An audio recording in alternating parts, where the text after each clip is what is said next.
नमस्कार, मैं हूं आपके साथ नम्रता शर्मा। अमेरिकी राष्ट्रपति डोनाल्ड ट्रंप की हर तरफ किरकिरी हो रही है। जाते जाते जिस तरीके का जख्म उन्होंने अमेरिका को दिया है, उसकी निंदा न सिर्फ अमेरिका बल्कि पूरे देश में हो रही है, पूरी दुनिया में हो रही है और जाहिर तौर पर मजाक भी उनका उड़ रहा है। और ऐसा लग रहा है जैसे आने वाले वक्त में भी डोनाल्ड ट्रंप को इसका खामियाजा भुगतना पड़ सकता है।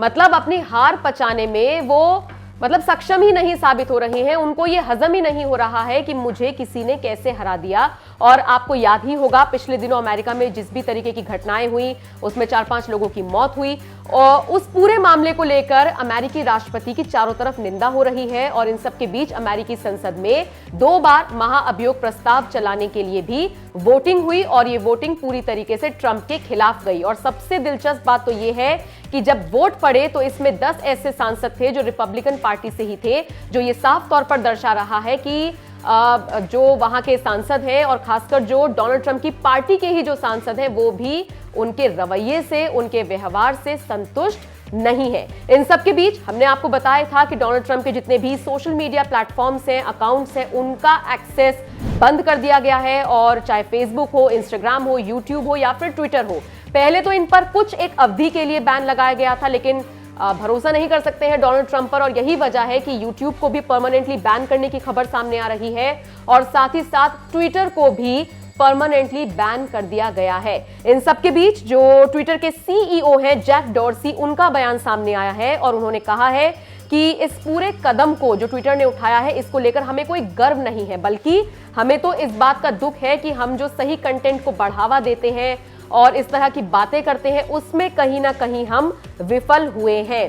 जैक डॉर्सी ने कहा कि इस कार्रवाई पर हमें कोई गर्व नहीं है क्योंकि ये सही कंटेंट को बढ़ावा देने के लिए माइक्रो ब्लॉगिंग साइट यानी कि ट्विटर की विफलता है, उसका फेलियर है। और लेकिन हाँ, अगर हम ट्विटर की बात करें तो ट्विटर के लिहाज से ये पूरी तरीके से एक सही कदम था।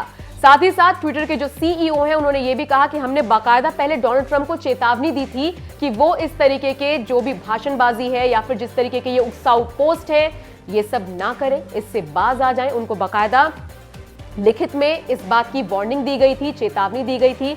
चूंकि वो नहीं माने और उनके पोस्ट की वजह से ही जो कुछ भी अमेरिका में हुआ सब जानते हैं, इसी को लेकर फिर ट्विटर ने ये फैसला लिया और उनके अकाउंट को बैन कर दिया। बता दें आपको, हाल ही में इस बात को लेकर भी बहस उठी थी कि सबको अभिव्यक्ति की आजादी है, सबको अपनी बात रखने का हक है। तो डोनाल्ड ट्रंप ने अगर कोई बात कही तो ये उनकी अभिव्यक्ति की आजादी के तौर पर इसको देखा जाना चाहिए। और जाहिर तौर पर इसको लेकर ट्विटर के जो सीईओ हैं, कुछ लोगों ने उनको ट्रोल भी किया और यही वजह है कि उन्होंने अपनी चुप्पी तोड़ी और कहा कि अभिव्यक्ति की आजादी एक तरफ और जिस वजह से देश का अहित हो रहा हो ये वजह दूसरी तरफ। यही वजह है कि वो सामने आए और उन्होंने जवाब दिया। बता दें आपको, ट्विटर के सीईओ ने अपने बयान में यह भी कहा कि ट्विटर से ट्रंप को प्रतिबंधित करने पर हमें ना ही खुशी हुई, ना ही गर्व हुआ, ना ही कोई प्राउड हुआ। हमें किसी भी तरह का कोई इमोशंस नहीं आए क्योंकि जो सही था हमने वो किया। लेकिन हाँ, इतना जरूर है कि हमारे किसी माध्यम से जनता के बीच एक नेगेटिव मैसेज गया, उसका हमें जरूर दुख है। बता दें आपको, यूएस कैपिटल में भीषण हिंसा हुई थी और जो सोशल मीडिया प्लेटफॉर्म्स थे डोनाल्ड ट्रंप के, उनके माध्यम से कुछ ऐसी वीडियोस, कुछ ऐसे बयानबाजी डोनाल्ड ट्रंप की तरफ से की गई थी जिससे ये जो हिंसा थी ये और ज्यादा भड़क गई थी और उसके बाद से ही ये पूरा बवाल शुरू हुआ था। बहरहाल, जिस तरीके से उनका अकाउंट बैन किया गया है और कुछ लोग जो ये कह रहे हैं कि अभिव्यक्ति की आजादी है, इसको लेकर आप क्या सोचते हैं? फिर ट्विटर के सीईओ की तरफ से जो जवाब आया है उसको लेकर आप क्या सोचते हैं? कमेंट करके हमें जरूर बताएं।